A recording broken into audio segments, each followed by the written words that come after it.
રાજકોટ જિલ્લાના ઉપલેટામાં બજરંગ દળ અને વિશ્વ હિન્દુ પરિષદ દ્વારા મામલતદારને આવેદનપત્ર પાઠવવામાં આવ્યું। જમ્મુ કાશ્મીરમાં આતંકી હુમલાઓ થઈ રહ્યા હોય, શ્રદ્ધાળુઓ અને આપણા સૈનિકોને જાનમાલનું નુકસાન થઈ રહ્યું હોય ત્યારે આતંકી હુમલાઓને ઠેર ઠેર વખોડી કાઢવામાં આવી રહ્યા હોય અને આતંકવાદના હુમલાઓ હવે ન થાય।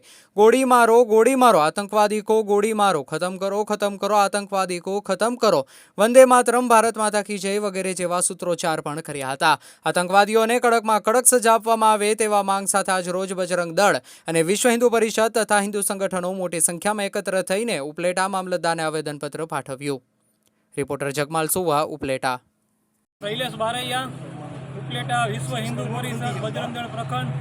આજ રોજ ઉપલેટા મામલતદાર કચેરી ખાતે વિશ્વ હિન્દુ પરિષદ બજરંગ દળ ઉપલેટા પ્રખંડ દ્વારા જે જમ્મુ કાશ્મીરની અંદર યાત્રાળુ ઉપર આતંકવાદીઓ દ્વારા જે હુમલો કરવામાં આવ્યો હતો, જેના અનુસંધાને ઉપલેટા વિશ્વ હિન્દુ પરિષદ બજરંગ દળ તેમજ ઉપલેટા શહેરના વિવિધ હિન્દુ સંગઠનો દ્વારા આજ રોજ મામલતદારશ્રીને ઉદ્દેશીને આવેદનપત્ર આપવામાં આવ્યું છે અને ભારત સરકારના ગૃહ મંત્રાલયને અમો હિન્દુ સમાજ વતી માંગણી કરવામાં આવી છે કે આ આતંકવાદીઓ જે કોઈ હોય એમને કડકમાં કડક સજા કરી ભારતીય સૈન્યને છૂટો દોર આપવામાં આવે અને ફરીથી આવી કોઈ પણ પ્રકારની ઘટનાઓ ન બને તેના માટે કડકમાં કડક સજાઓ કરવામાં આવે।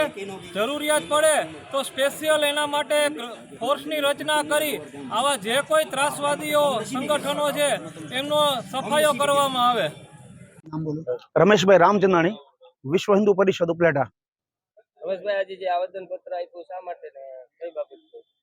ગત 9 જૂન જમ્મુ કાશ્મીરની અંદર કટરાથી લઈને શિવખેડી જે યાત્રાળુઓની બસ જઈ રહી હતી તેમાં આતંકવાદી દ્વારા કાતિલાનો હુમલો કરવામાં આવ્યો હતો અને 10 શ્રદ્ધાળુઓના કરુણ મૃત્યુ થયા હતા। આ દિવસે સાંજે ભારત સરકારની શપથવિધિ થઈ રહી હતી ત્યારે આ કાતિલાના હુમલાની અંદર 10 શ્રદ્ધાળુઓના જે મૃત્યુ થયા છે, ઉપલેટા વિશ્વ હિન્દુ પરિષદ, બજરંગ દળ અને સમગ્ર હિન્દુ સમાજ આ ઘટનાને સખત શબ્દોમાં વખોડી કાઢે છે। અમારી ભારત સરકારને અપીલ છે કે સુરક્ષા બળોને વધારેમાં વધારે પાવર આપી અને આતંકવાદને જડમૂળથી નાબૂદ કરવામાં આવે।